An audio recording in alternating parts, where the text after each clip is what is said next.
Good afternoon, everyone, and welcome to today's episode of The Boardroom.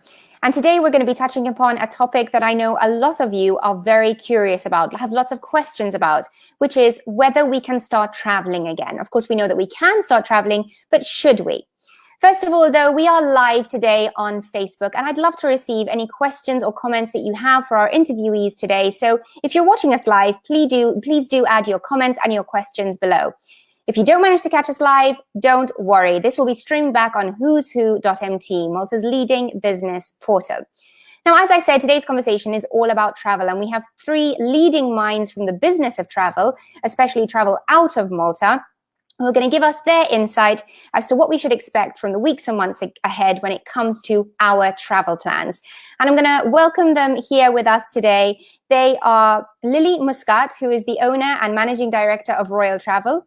We have Micallef, who is an international management consultant and the former CEO of Air Malta.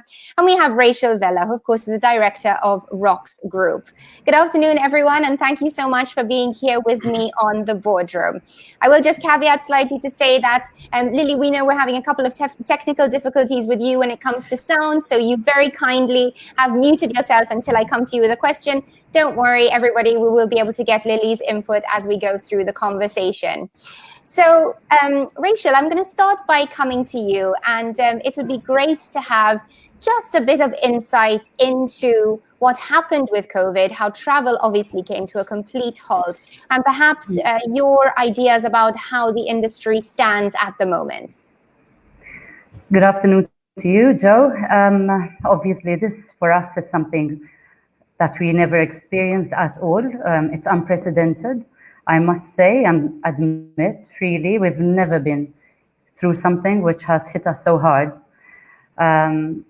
What we've been trying to do, I must admit, we've been working harder than we ever done before, yet the reality is what it is.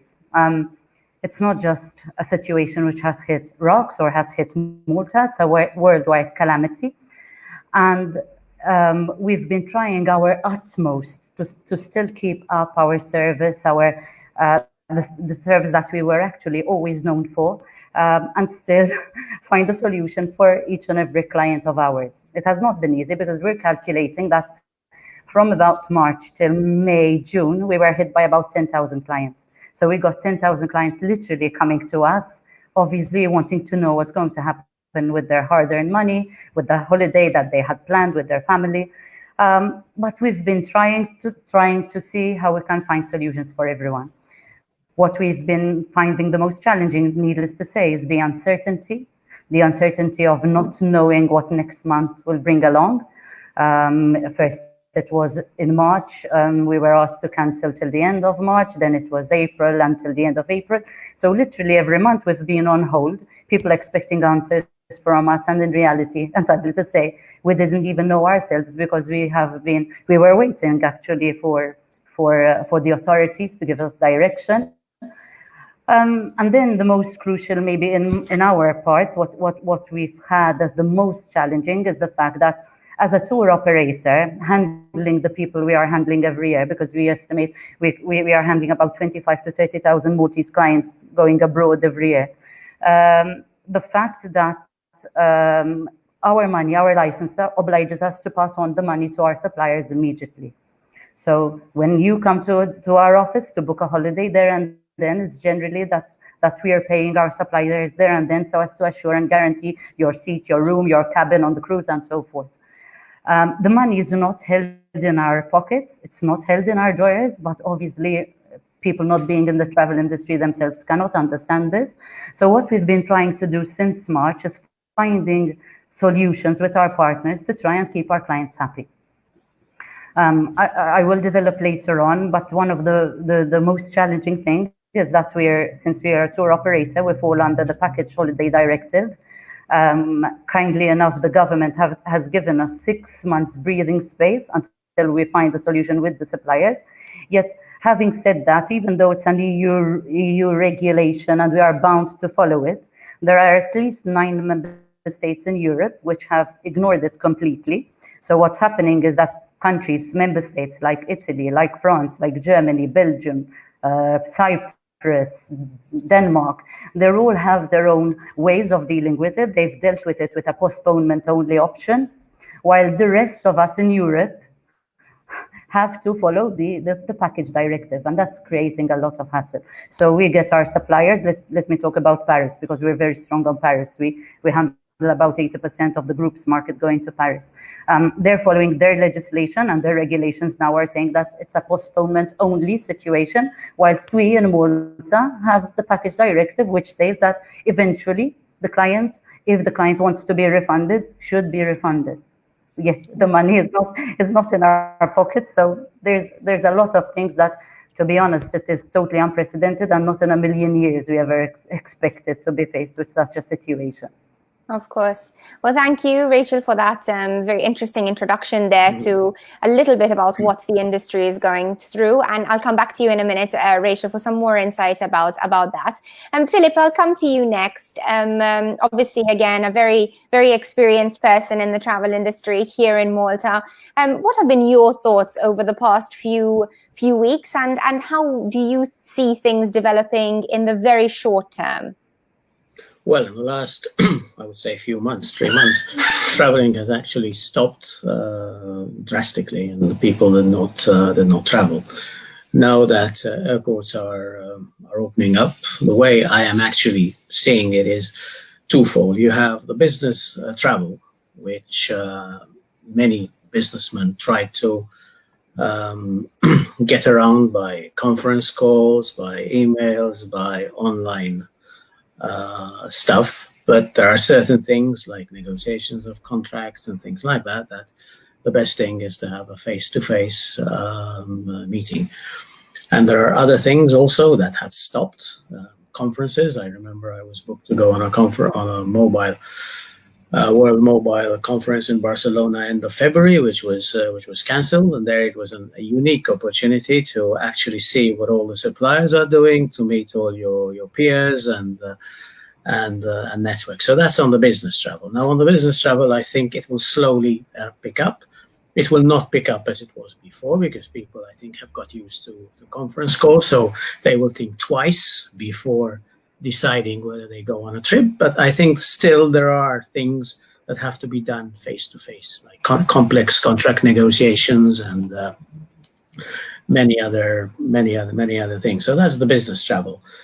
On the leisure travel, the way I see it is that maybe people are a bit too concerned, too afraid. Now that the airports have opened up, many countries have opened up, I see no difference in getting on a plane and going from point A to point B than actually getting on a bus and going from one place to Valletta. So, I mean, the journey is going to be a bit more complex, but I think it's a question of psychology. I think that people are scared. We have been, every time we switch on the television, we just hear of COVID. So I think there's a bit of that, and I think we should try and be a bit more intelligent. And also, it's true that there are certain places, certain areas where COVID again has started, I would say, showing its head again, but I think they are confined places. I think the authorities in these various countries are better prepared. So I think I'm going abroad, in fact, this week myself. I think that we need to be a bit more practical, and always, wherever we go, whether we go shopping or whether we go on a plane, we should take the basic rules with us of social distancing, personal hygiene, and wearing a mask. Now, whether we're going to Paris or whether we're going to Valletta, I think it's the way that's my personal opinion, though. Absolutely. Thank you, Philip. Again, great insight there. And Lilly, I'm going to come to you now. I know that you have actually traveled already. So I know from sort of following your journey recently on social media that you were on one of the first planes out because you wanted to experience what Maltese travelers will go through. So could you tell us a little bit about that, please? Yes, in fact, it was quite an experience because I traveled on the 1st of July on the first flight to Munich. An experience because I never traveled with a mask on my face. And yes, I took the plunge. I said I have to do it and see what it's like to travel in the new norm. And but I felt very safe basically. I took all the precautions. I made sure that I have enough masks in my bag because you do have to change them every now and then because they tend to annoy you. And from the Malta International Airport side, everything felt very safe and they took a lot of precautions. Of course, it wasn't running 100%, I must say, because it was the first day and there were some teething problems which I drew their attention actually to. With regards to flying on Malta, that was perfect. I mean, you have the middle seat empty, so you can actually not come too close to other passengers. I flew to Munich. Munich airport was deserted, literally. It actually felt sad to a certain point because I've been to Munich so many other times and it's like really buzzing with life, but this time not really. But obviously when you think that you don't have Asians, you don't have Americans, you don't have the British traveling and it's only Europeans, so it's expected. And besides that, I mean, I took the train, I took the taxi, I went to eat, went shopping, did all the stuff I would normally do on a holiday. And I can say that I would definitely go again even tomorrow, maybe, because it didn't feel unsafe at all, as Philip was saying. In fact, it's just going to Valletta or eating in any other restaurant. I must say, however, I would probably avoid certain areas. So, yes, that is something I would definitely keep in mind and recommend.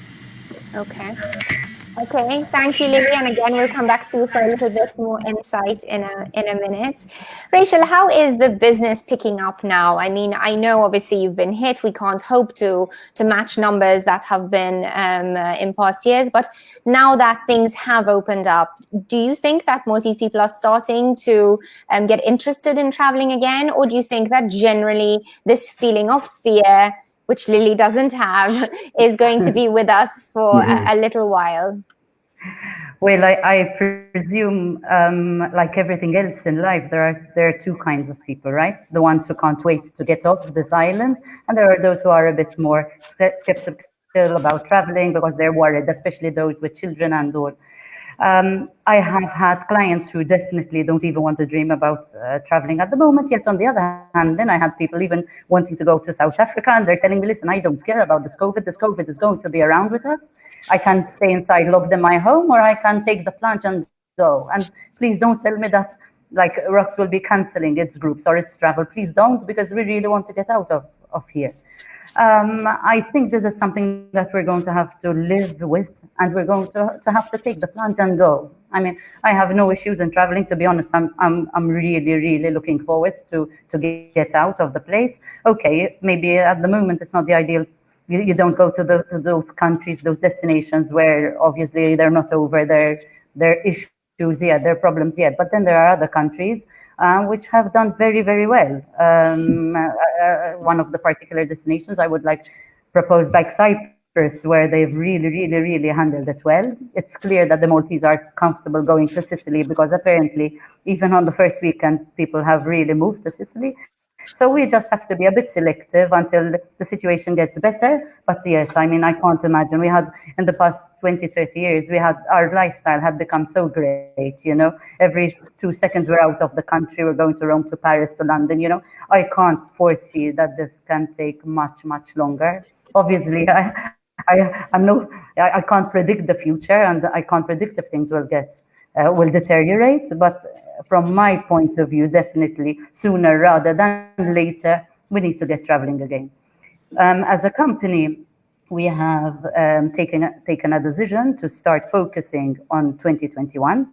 We are ahead and in a way really advanced when compared to previous years. We are issuing all our 2021 products within this week. We've already launched most of them, and we're launching the more and more products, and we're trying to look at it positively. and hopefully people will start thinking of their holidays earlier. In fact, I must admit, we've been very successful in the postponement situation. So by where people were going to Paris this summer and they were like a bit edgy if they should take their kids and expose them and everything else, we're automatically offering them a postponement, and people have been loving that, to be honest. They're happy to know that at least their money is not lost and that there's an alternative for them. Obviously, you always get those people who still want to go this year and they want to enjoy it, and we will never refuse business, you know. But the majority, I would say, want to look ahead and maybe leave it a bit longer. Okay, thank you. And looking, Philip, at perhaps the sort of wider sector and the state of the sector at the moment, are there many airlines that are at risk at the moment? I mean, do you think that we're going to see changes in the very landscape of the travel sector that we are used to seeing? I know in conversations with other experts on this show, many feel that we are just touching the iceberg when it comes to the effect that we will see in the sector, and travel is obviously going to continue to be hit. So what are your thoughts on that? Yes, unfortunately, the airlines were very hard hit.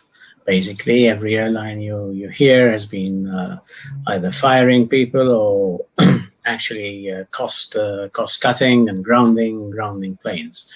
So the airline industry has been hard hit. Now it will hopefully slowly start picking up. It also depends on the area. I mean, you have Europe, I think, which has actually started a bit ahead of maybe other continents like Africa, and it all depends on the area. But the airlines are definitely going to suffer. I mean, the airline industry, we all know that the margins were very thin, and now with this COVID, it makes things extremely difficult. We will probably see a number of companies forging alliances, more than we saw in the past. You have many governments that have actually issued a rescue plan. You have companies in Latvia. You have Alitalia itself that has been actually rescued by the Italian government. We're going to see a lot of this. Then you're going to be left with the low-cost airlines. Are they going to still remain low cost, or do they have to increase their prices, their costs, to be able to compete? So it's going to be a very interesting scenario, which will develop in the next, I would say, in the next few months. You also then have the effect of the airline manufacturers, the aircraft manufacturers. Both Boeing and Airbus have all declared that their order book has decreased, if not become dry. So there are a lot of planes on the ground. A lot of companies are trying to wet lease, that is to rent their planes together with the crew to try and make some money. So everybody is scrambling to try and make some money in this airline business. And then we must not, maybe we will talk a bit about it later, the airport experience, how the airports are going to change, how traveling is going to be a bit different, with also health regulations coming in place and applications which will include health applications. So it's going to be an interesting, I would say, few months ahead. Okay, thank you, Philip. And I am fascinated by that, how the airports are going to adapt and how things are going to change. I think very early in our conversations here on the Boardroom, we even heard of things like blood tests before you travel and having to have the swab before you travel. But at this moment, we're not there, right? Lilly, you didn't have to do anything like that in order to travel to Munich last week. Am I right? No, I didn't have to, but I am going to swab myself because I've had people not wanting to come anywhere close to me because I was abroad, which I think is really out of place, but anyway, I respect their decision. So yes, I will be swabbing on Friday, because I was told that you have to leave 5 days plus 1 or 2 days to be sure. So, but if I may, I recommend that I would really recommend that before one travels, takes a swab and travels safely, because obviously when someone is traveling to another country, especially if they're coming to Malta, and one is sick, then that creates a lot of problems. And we all know that just taking the temperature is not enough. So I would really encourage that people travel with what we call a health certificate. Okay, thank you. In fact, Lily, I was going to stay with you for a minute and just hear a little bit more about the recommendations that you might be passing on to anybody that does reach out to you at the moment for travel advice or perhaps where to book. So, Lily, maybe you can tell us a little bit about the regions that you think will be the first to recover from the Maltese perspective. Well, to be honest, as Rachel said, at the moment we have quite a number of non-European destinations which are closed. So when it comes to South Africa, it's closed. Australia is closed. America is out of bounds, and I don't really see people wanting to go to America anyway. So it's going to be mostly Europe, and hopefully we'll be able to travel east, perhaps more towards the Middle East and Turkey. I don't see people really traveling to Asia just yet, so I think it's really early to tell. But obviously, we are also building our packages for 2021. I know that people are actually dreaming of traveling, but they're a bit hesitant in really leaving the deposit, because a lot of people have a lot of voucher spending. They've already had cancelled bookings and cancelled holidays, so that is a bit of a fear that people have. Of course, one advantage is that as travel agencies, we are accepting the government vouchers, so they can actually use the government vouchers as deposit on their next holiday. So that is something to look forward to, and even if they're not sure where they want to go, we can discuss it. Absolutely. Okay, Rachel, sort of coming to you now. What sort of questions are you getting from travelers at the moment? And has there been anything that sort of surprised you about maybe what people are concerned about? And what can we say to our viewers today to maybe put their mind at ease? Well, everything has surprised me, to be honest. The attitude of the locals, I presume everywhere around the world, but even of our clients, is that they're panicking. I cannot not admit that everybody's panicking, and sometimes prudence is not very high on the agenda. People are demanding to know what's going to happen. Yet, as I said earlier on, many a time we need to follow instructions of the suppliers, because after all, we're the agents and we need to follow the rules and obligations of our supplier. So we represent Emirates Holidays in Malta, and if they are laying the rules, I have to come back to the clients in Malta, obviously, and relay those rules. But it hasn't been so easy. It's been quite challenging. What I've been trying to do, and what I will restate once again, is that we've always tried our utmost to look after our clients, to give clients the best service possible. For us, honestly, clients are very important. We are fully conscious that without clients, there will be no us. So what we're trying to do is that we're asking people for patience, to be patient with us until we find a solution with each and every supplier. And having a total of 10,000 clients with all different suppliers around the world has been really, really challenging. But we'll get there slowly but surely. We'll get there with everyone. So my advice to clients is not to panic. You are our client. We will make sure to look after you. Just give us some time until we solve each and every problem somehow or another, given the fact that obviously we were buying volumes from our partners. We have a lot of respect between us. So we've been communicating, listen, we only have good intentions. We want to keep up the business. Give us some time to help our clients feel more secure, given the reality that has hit us all.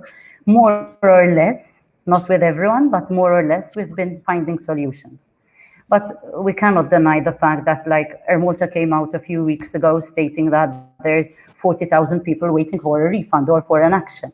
I mean, that directly hits ROCS. So if Air Malta are not actioning their refunds, we cannot action ours to the clients. It's not because we don't want to, it's simply a matter of waiting, of having a lot of patience and waiting for this situation to take its turn.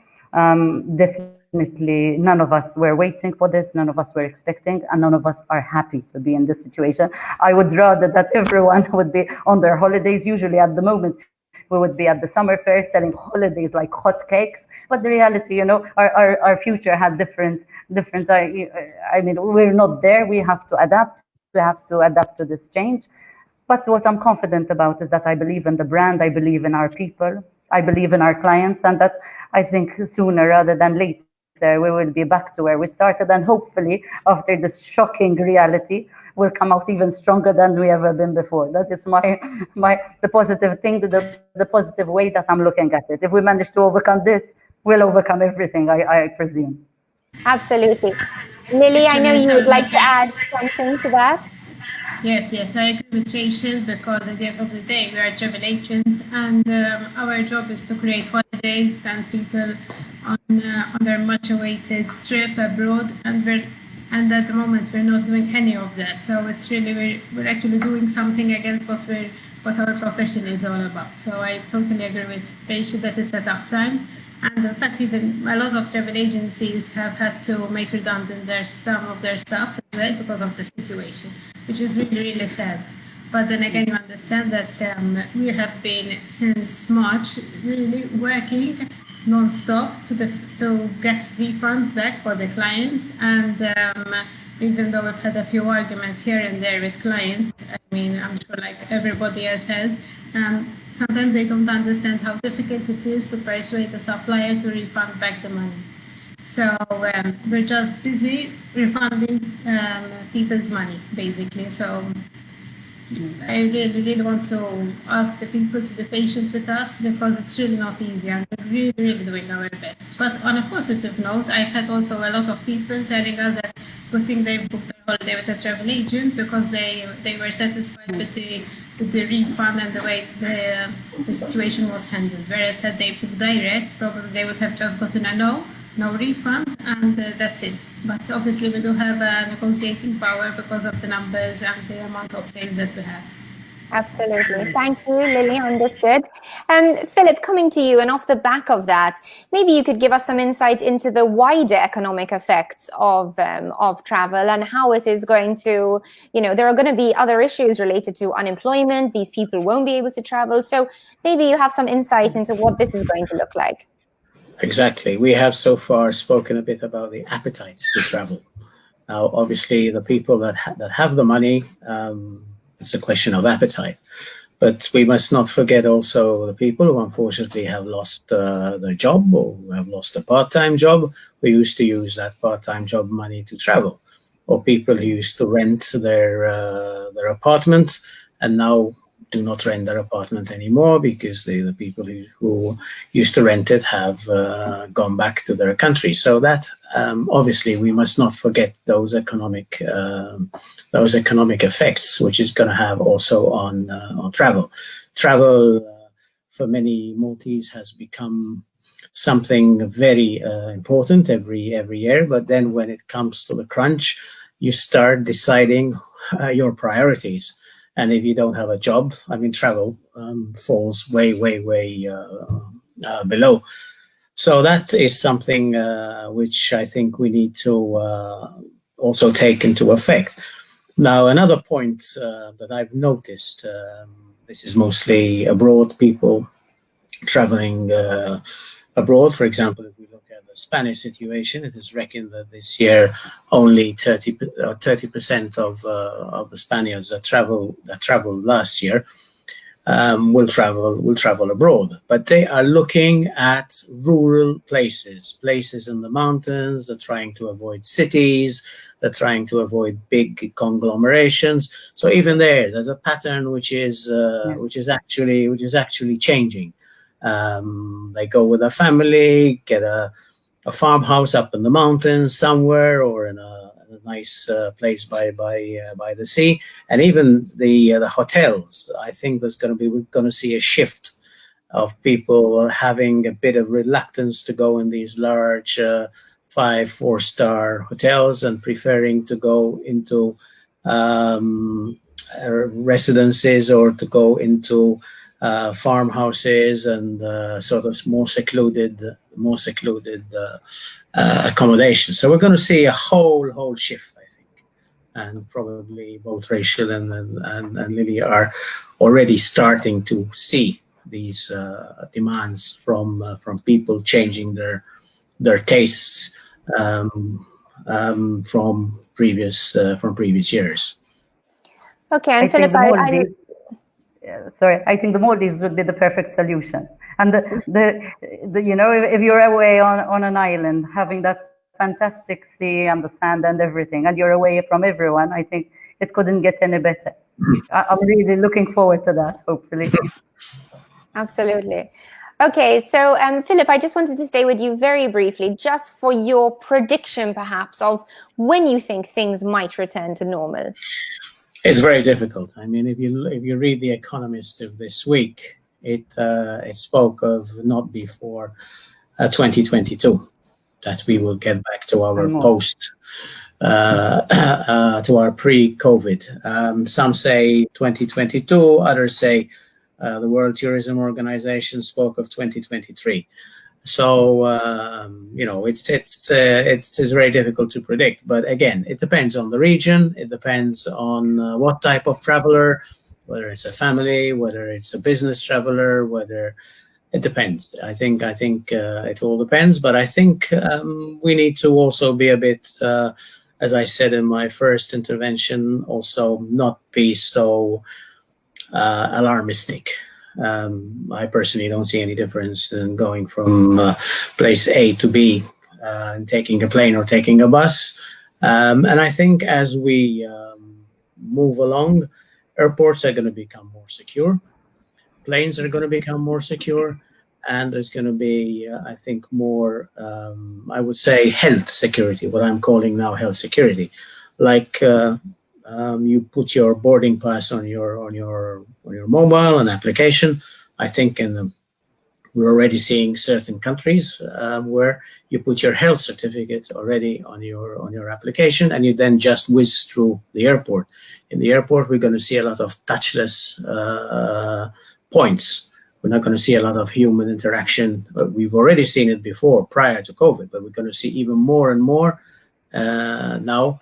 There are going to be a lot of touchless points with you just pass your boarding pass, you just pass your health certificate, and things like that. So I think we're going to see a change in travel, and hopefully travel will again become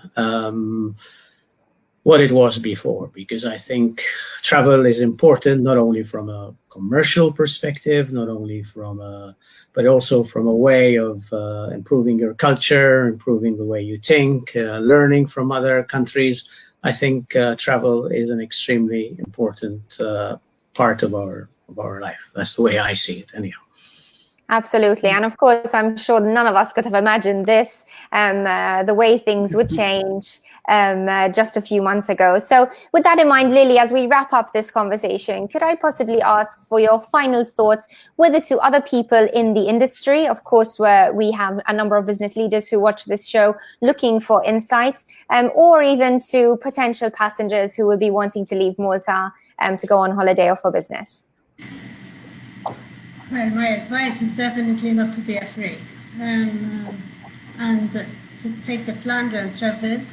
Obviously, I was always very positive, and I'm still very positive that travel will definitely pick up.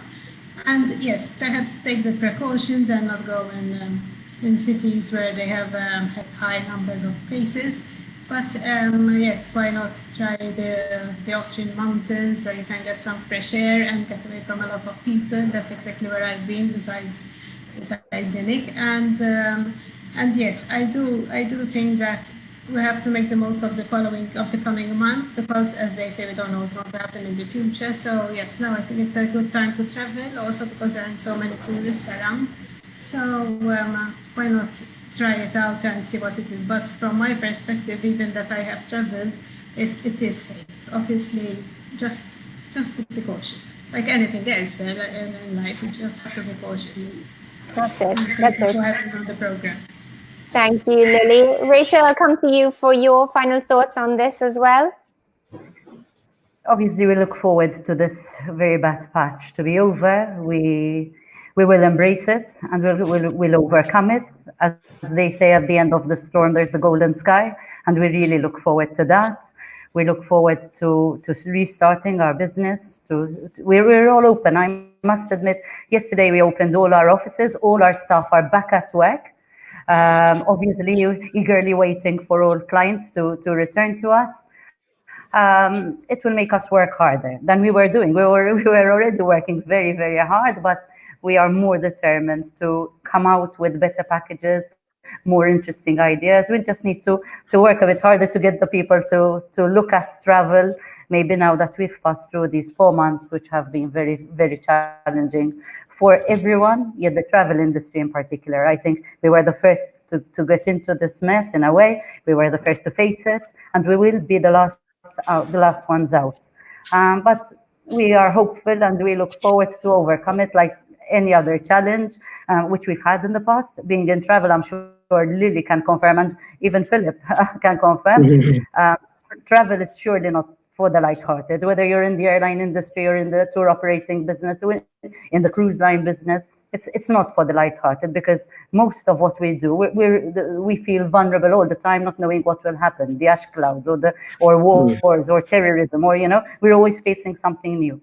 But having said that, most will agree that there's nothing more pleasurable in life than literally getting on a plane and looking out of that window and really saying, this is my time now, 1 week away, and that's for me and my family to enjoy my time. And we look forward to obviously getting all our clients back on that, getting clients away on those planes, on those cruise lines, and getting away and enjoying our holidays as we used to pre-March 2020. Thank you, Rachel. I'm sure we all hope that, indeed. And finally, Philip, your thoughts perhaps on the wider industry and maybe how that's going to finally recover. Well, as I said previously, I mean, it's going to take some time for the industry as a whole to actually recover.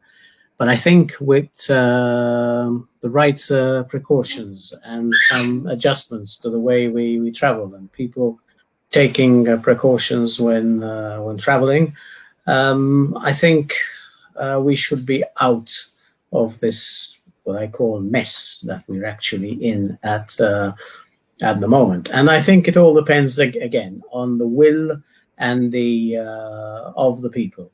I think the people have to be a bit prudent. The people have to be considerate. And I think whether you're considerate in your own country or when you're traveling or when you're in another country, I think that is extremely, extremely, extremely important. And I think this COVID pandemic has actually really shaken the world. No government in the world was prepared for it. They all tried their best. They all scrambled, but unfortunately, none were prepared. Some were better than others, but again, none were prepared. So it shows, I think, that we need to obey what the health authorities tell us. And at the moment, the health authorities are giving us 3 important rules, which are social distancing, wearing a mask, and personal hygiene.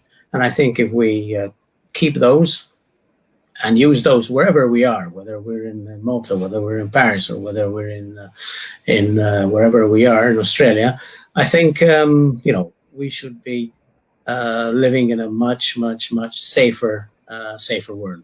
But again, unfortunately, there are the people who do not follow what they're told, and this unfortunately spoils the whole scenario. Because if you look again at what has been happening in certain places, like in Leicester in the UK, why COVID again has exploded in certain parts of Spain, it was because people did not obey the regulations, and the people were careless. So I think with a bit of attention and a bit of prudence, and things should improve. It all depends upon us, I think, to make this a better and safer place. Absolutely. Well, wise words there, certainly for anybody who's thinking about traveling, anybody who's already booked their ticket. I know in speaking to you three, it's wonderful to look forward to the future of travel again, and we hope that everything will be back to normal as soon as possible. So thank you very much for joining me today on the Boardroom and sharing your insight with our viewers. Thank you very much. Thank you. Thanks a Thank lot. you. Thank you. And thank you for all of us watching us at home or in the office. It's great to have you with us as always on the Boardroom, and we look forward to seeing you on the next episode. Thank you. Thank you.